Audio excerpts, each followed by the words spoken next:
Ja ku jemi në intervistën e mbrëmjes, sikurse e lajmërova në fillim të lajmeve të orës 20, i ftuari për mbrëmjen e sotme është deputeti i Partisë Demokratike, zoti Kastrioti Islami. Zoti Islami, më mbrëma. Mbrëma, faleminderit për ftesën dhe urime për pozicionin. Faleminderit që jeni në studion ton të hapësirës intervistës e quajmë ne, por është shumë një hapësirë në fakt ku ne përfitojmë për të kuptuar qëndrimin e politikanëve të njohur dhe mënyrën se si po përvijohet skenës, si janë përvijimet më të fundit skenës politike. Në fakt do duhet ta nisja pikërisht me një koment tuaj të përgjithshëm. Ju si e shikoni klimën politike ndërkohë që flasim në vend? Është një klimë normale mes një majorancë dhe opozite apo diçka më e tejskajshme se kaq? Klima jo vetëm unë, po edhe po të shikojmë në intervistën e fundit të zyrtarit lartë amerikan zotit Jonathan Moore, vazhdon pra le të themi një konflikt politik midis majorancës dhe opozitës. Madje opozita ka shkuar deri aty për shkak të një historie 7 mujore, mund të rëndisja të gjithë arsyet që e konsideron parlamentin anormal. Ka ndodhur disa veprime që për fatin e mirë gjykata kushtetuese i ka quajtur antikushtetuese, ka ndodhur disa veprime që janë në proces në gjykatën kushtetuese dhe një majorancë që ka fituar 83 vota, madje e cilësuar në raportin ose ODIHR për herë të parë me një numër të konsiderueshëm votash të blera dhe pastaj ka atraktuar, ka tërhequr dhe 2 deputet, pra ka realizuar një majorancë të cilësuar me të njëjtin cilësim që bën sekretari amerikan i shtetit në samitin e 8 të Muniut ku përkufizon interesat e oligarkisë që blejnë deputet, rrudhin opozitën, godasin disidencën dhe kërkojnë të prekin pavarësinë e gjyqësorit. Pra, kemi një majorancë që ka 83 vota popullore, mandate popullore, po 85 të bëra për shkak të veprimeve të saj duke tërhequr 2 deputet, dhe nuk i mjafton kjo për qeverisë, po kërkon të marrë të gjitha pushtetet. Synohet Duhet vetëm një ndërhyrje në fakt për të mos ta lënë zhvendjes. Zoti Moore preku një çështje që kishte të bënte me korrupsionin. Tha, drejtojuni një institucioneve për të luftuar korrupsionin dhe duhet që të reflektoni pra punë me vepra dhe jo vetëm me fjalë. Ju si e shikoni këtë deklaratë? Po, domethënë për ta përfunduar, pra zoti Moore floli për një si thua tension dhe klimë politike të tensionuar, e cila vazhdon në Shqipëri, dhe Shtetet e Bashkuara janë të shqetësuara për këtë gjë. Dhe e dyta foli, momenti i dytë ishte korrupsioni. Për korrupsionin ai tha diçka më shumë se sa përmendit ju. Tha që korrupsioni është një fenomen i përhapur në rajon, natyrisht përfshi dhe Shqipërinë, dhe kërkoi që korrupsioni të luftohet në mënyrë institucionale, pra nga prokuroria dhe nga gjyqësori, dhe kërkoi që kjo të mos bëhet as në mënyrë me akuza politike reciproke midis politikanëve, të mos bëhet as me akuza që bëhet në media, por kjo të bëhet nëpërmjet institucioneve të drejtësisë. Është e vërtetë tha nga ana tjetër që mund të ketë korrupsion në drejtësi, por siç mund të ketë individ të korruptuar në drejtësi, ka dhe gjyqtar dhe prokuror shumë të mirë, dhe bile përmendje emrat e dikujt që po bënte një farë kualifikimi në Shtetet e Bashkuara të Amerikës. Pra, shtoi edhe diçka tjetër që nuk mund të konsiderohet, dhe është hera dytë që e thotë, nuk mund të konsiderohet luftë kundër korrupsionit, kur një ministër aktual akuzon paraardhësin e tij.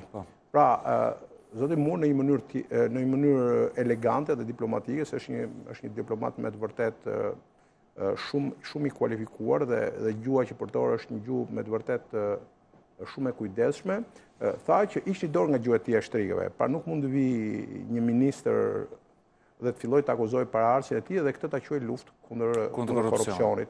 Dhe aq më tepër që ka pasur raste kur ministrat ndryshëm kanë lënë të kuptohet që për akuzat që po bëjnë, dhe kjo është një dimension tjetër i gabuar, do thojë unë, sepse akuzat nuk i bën ministri, aq më tepër kur kryeministri artikulon që do të ndëshkojnë filanin apo bëj fjalë për ministrin e mbrojtjes, do të lejtë kuptohet një ministri i caktuar, dhe konkretisht ministri e mbrojtjes, do të lejtë kuptohet si thua që ka marrë dhe bekimin e partnerëve ndërkombëtar, partnerëve strategjik për të bërë këtë lloj akuza, që nuk është e vërtetë, madje ajo që ka thënë Jonathan Moore është e kundërta kësaj, mos e përdori, pra gjoja luftën kundër korrupsionit, por Po ju i shihni deklaratat e zotit Moore mbase edhe si një reagim i këtyre deklaratave që janë shkëmbyer mes palëve, apo është një deklarat...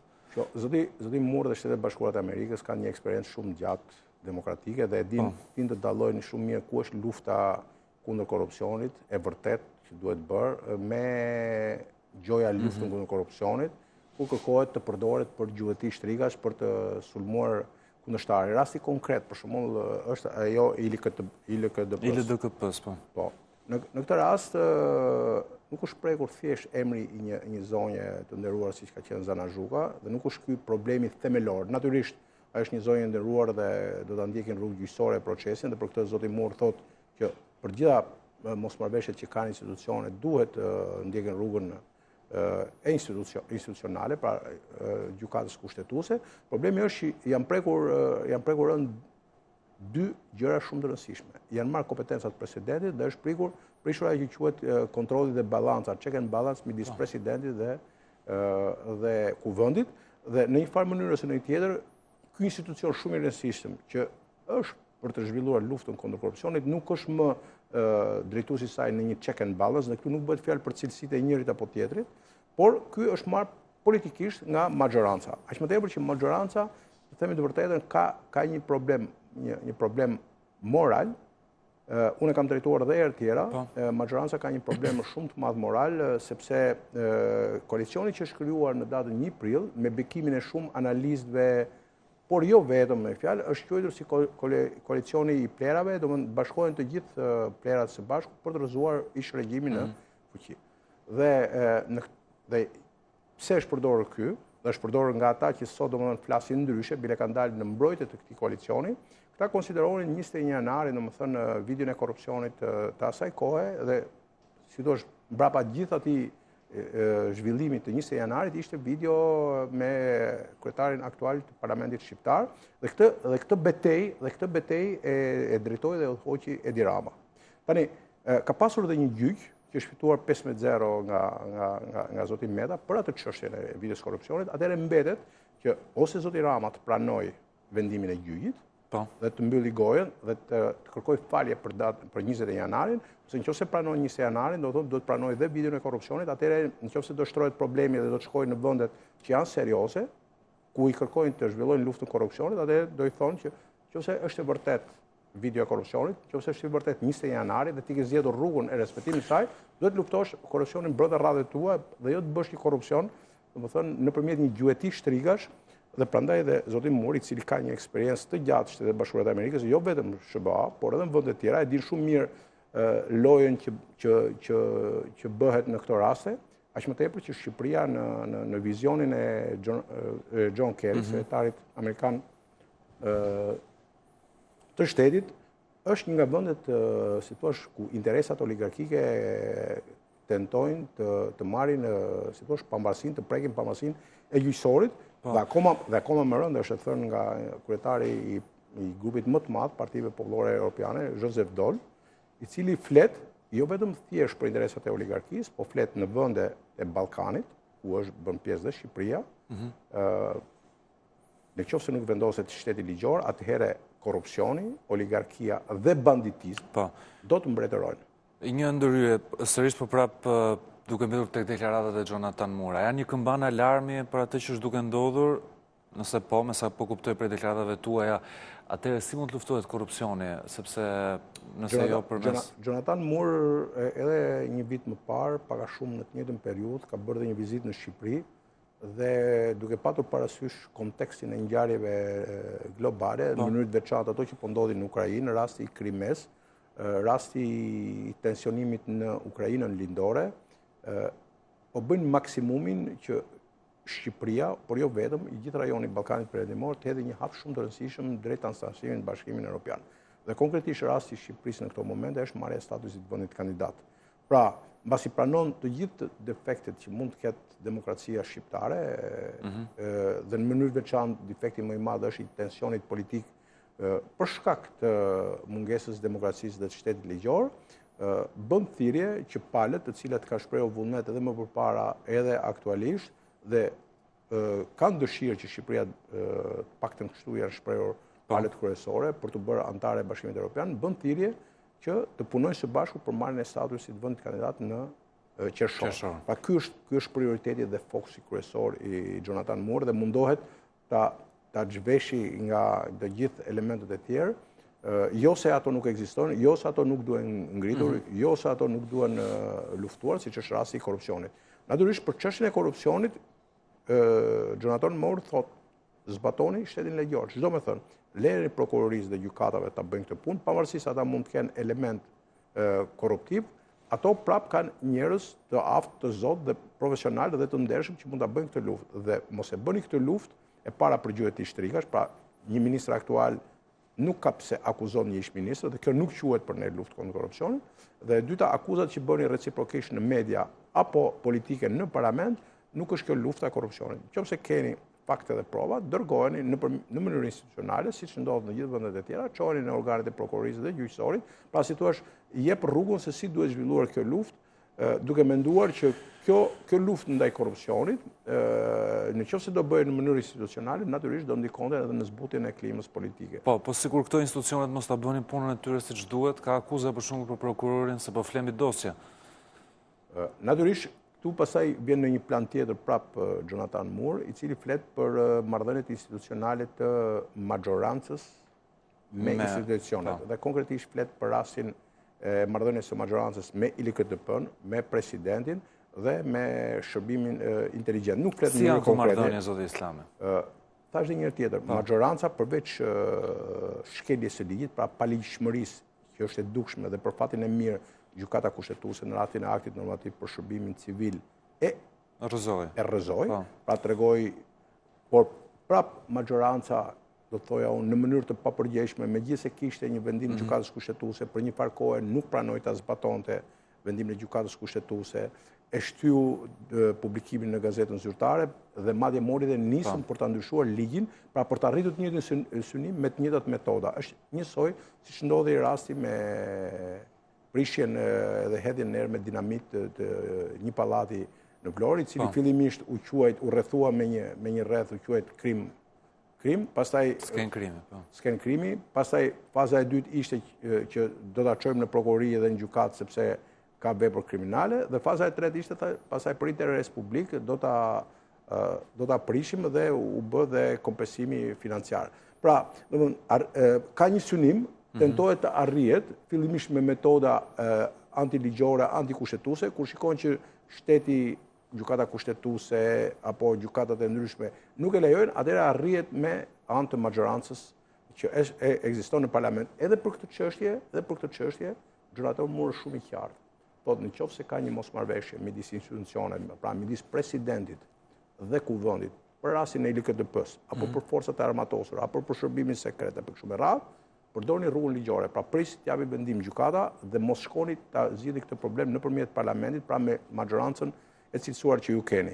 Pra, nëse gjykata do vendosi për ILKDP-s, edhe ky është një rast tjetër, gjykata kushtetuese dhe konkretisht pritet të ketë një vendim, por çfarë ndodhi? Majoranca, pa pritur vendimin e gjykatës kushtetuese, solli për të votuar në mënyrë prapë antikushtetuese një nga kandidatët që kishte kur u bë gara për herën e parë. Gara për herën e parë. Dhe prapë nuk u kënaq me këtë, tani ka sjell ndryshimin, që është akoma më i rënd, që është, do të thënë, nëse ka prishje të ballancave ose të asaj që quhet kontroll dhe ballancë midis presidentit dhe kuvendit, ka sjell që praktikisht është kuvendi ai që emëron kryetarin e ILKDP-s. Dhe i bie që kryetari i ILKDP-s pra është politizuar, pra është një njerëz politik që ka në dorë majoranca konkretisht me mekanizmat klientelistë që kanë dy pjesët e majorancës, pra e kanë në dorë vetëm dy veta. E njëjta gjë ka ndodhur me ligjin për forcat e armatosura. Me ligjin për forcat e armatosura, i cili ka ndryshuar në 2012-ën, dhe është dhe një ligj tjetër që ka të bëjë me Agjencinë e Inteligjencës së Mbrojtjes, është tentuar, sidomos mas ndryshimeve të kushtetuesës në 2008, të vendoset një balancë dhe kontroll më i mirë midis presidentit dhe ekzekutivit dhe parlamentit. Tani, por i kthehen mbrapsht, pra duke i marrë të gjithë kompetencat për forcat armatosura, dhe unë besoj këtu në një mënyrë ose në një tjetër është në kundërshti, por edhe në gërmë me kushtetutën, dhe do jetë gjykata kushtetuese që besoj prapë do thotë fjalën e saj për këtë konflikt që është midis presidentit dhe ministres mbrojtjes që kërkon të merren kompetencat sepse është shprehur qartë në kushtetues. Presidenti është komandanti i forcave të armatosura në rast lufte, drejt për drejt, dhe në mënyrë indirekte në kohë paqe nëpërmjet kryeministrit dhe ministrit mbrojtjes. Pra, është ai komandanti i forcave të armatosura, nëse në rast lufte është drejt për drejt, në rast paqe është nëpërmjet kryeministrit dhe ministrit mbrojtjes, por nuk do të thotë që në kohë paqe me që është në mënyrë indirekte komandanti, këta mund t'i marrin të gjitha kompetencat, që për mua, domethënë, është e pa justifikueshme përse gjithë kjo tentativë, kur një maxhorancë që ka pasur 83 vota, e ka çuar deri në 85 në vend që të qeverisi vendin, dhe kush janë detyrat kryesore që një maxhorancë të jetë e suksesshme. Do të qeverisi ekonominë, do të qeverisi punësimin, të shikojë investimet e kështu me radhë, situatën e rendit, e sigurisë. Pra në vend se të merret me këto çështje që interesojnë publikut, kërkon të marrë gjithmonë e më shumë kompetenca nëpërmjet reduktimit të kompetencave të presidentit, nëpërmjet marrjes së institucionit të deklarimit të pasurisë, nëpërmjet emërimeve që duan të bëjnë. Mua më duket, sinqerisht më duket e pa imagjinueshme dhe deri qesharake që Ministri i Mbrojtjes kërkon të marrë një kompetencë presidentit për emëruar një person përfaqësues të NATO-s në Bruksel. Nuk e kuptoj pse është gjithë ky tensionim situate për të marrë një gjë të tillë, ndërkohë që një figurë që mund të kishte një gradë caktuar, kjo mund të bëjë shumë mirë nëpërmjet një ballance dhe midis presidentit dhe kryeministrit nëpërmjet propozimit që bën Ministri i Mbrojtjes. E njëjta gjë ndodh me ambasadorët, ku janë 3 persona që realizojnë këtë lloj ballance, ministri i jashtëm, kryeministri dhe presidenti. Këtë dëmton më shumë kjo marrëdhënie e qeverisë me këto institucione? Natyrisht, vetë institucionet apo maxhorancë? Në radh parë, kjo dëmton, do thoja unë, dëmton pa bërë ndonjë retorikë, e para kjo dëmton një nivelin e demokracisë në vend. E kishte thënë dhe Jonathan Moore, por kjo tregon që demokracia e Shqipërisë nuk është e maturuar në atë nivel që duhet të jetë. E dyta, dëmton institucionet. E treta, prish klimën e bashkëpunimit dhe të marrëdhënieve midis institucioneve, dhe nëse ndodhin gjitha këto, sigurisht që këto pengojnë pasaj që fenomenet e ndryshme negative, siç mund të jenë korrupsioni, trafiqet e ndryshme kështu me radhë, të stimulohen dhe të mos luftohen me efikasitetin maksimal, ku kemi për shumë rastin e një çështje që është hapur, domethënë, për përdorimin e infrastrukturës forcave të armatosura për trafikim në narkotikëve. Këtu me një bashkëpunim më të mirë midis institucioneve dhe me një transparencë dhe me një qetësi, gjithçka do ishte zhvilluar normalisht. Le ta marrim për shembull se çfarë ka ndodhur. SHIU, pra Shërbimi Informativ i Ushtrisë, pavarësisht se ministri mundohet, po nuk quhet më SHIU, po quhet Agjencia e Inteligjencës së Mbrojtjes. Para disa kohësh, në tetor të 2013, i ka dërguar një informacion Shërbimit Informativ, i cili mbi bazën e ligjit të Agjencisë të Inteligjencës së Mbrojtjes mundet të bashkëpunojë me Shërbimin Informativ Shtetëror, pra me SHIShin, për çështjet që kanë rëndësi. Dhe i ka dërguar një informacion që normalisht këtë informacion duhet ta ketë dhe Ministri i Mbrojtjes në tetor të 2013 dhe kryeministri. Dhe natyrisht SHIShi ka ndërtuar punën e tij për të grumbulluar informacion për këtë indicie, për këtë indikator që i ka dërguar Shërbimi Informativ i Ushtrisë. Dhe ka dërguar një letër që e dërguar Ministrit Mbrojtjes dhe Drejtorisë Përgjithshme të Policisë, që natyrisht dhe Ministri i Brendshëm duhet të jetë në dieni. Në këtë moment, opozita i bën një kërkesë shumë normale. Keni informacion për këtë çështje? Gjithçka. Nëse Ministri i Mbrojtjes me qetësi do të kishte dalë, do të thoshte, po më kemi informacion, bashkë me kryeministin. Kemi informacion, po marrim masat, nëse doni, jemi transparent, e aty japim në Komision e Sigurisë të gjithë informacionet e durë. Një situatë e cila doli nga kontrolli më shumë doli nga kontrolli dhe panikut për informacionin që kishte maxhoranca për këto deklarata? Një koment shkurtër, pasi jemi dhe në limitet e kohës për këtë çështje. E kam vështirë, domethënë, se do spekuloja në këtë, në kuptimin e termit anglisht speculation, domethënë. Këtu mund të ketë një, ose nuk kanë marrë asnjë mas dhe janë të paaftë për ta menaxhuar këtë situatë, ose janë të implikuar. Domethënë, të dy opsionet janë të mundshme, sepse në fillim nuk u përgjigjen, pastaj refuzuan të përgjigjen. Do tani kanë marrë masa. Jo, pastaj shkuan e duan ta bënin qesharake me mushkonja dhe me avion kundër mushkonjave. Nëse sot janë vendosur blloqin. Tani ngritet një komision hetimor që nuk ka nisur punën akoma. Për të hetimuar opozitën pse tha këtë gjë, dhe sot kanë marrë masa.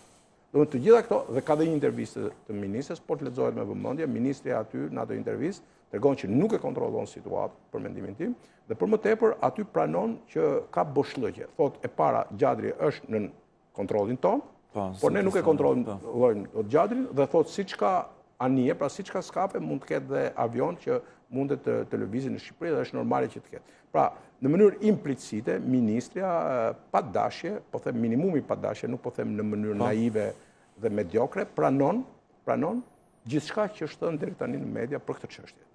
Megjithatë, për paktën për këtë rast presim se çfarë do të rezultojë nga institucionet. Ka dhe një moment tjetër nëse kemi disa sekonda. Jo, jemi limitet e kohës.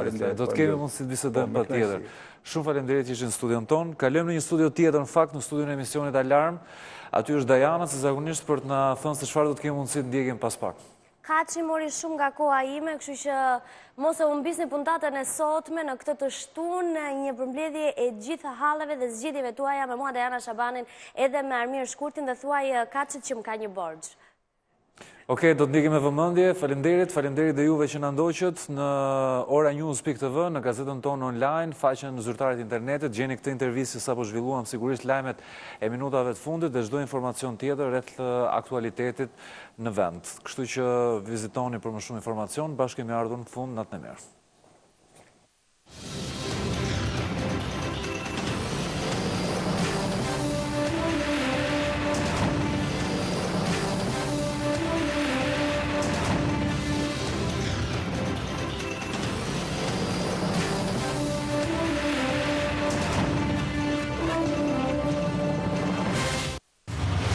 Ora News. Aty ku ngjarja ndodh.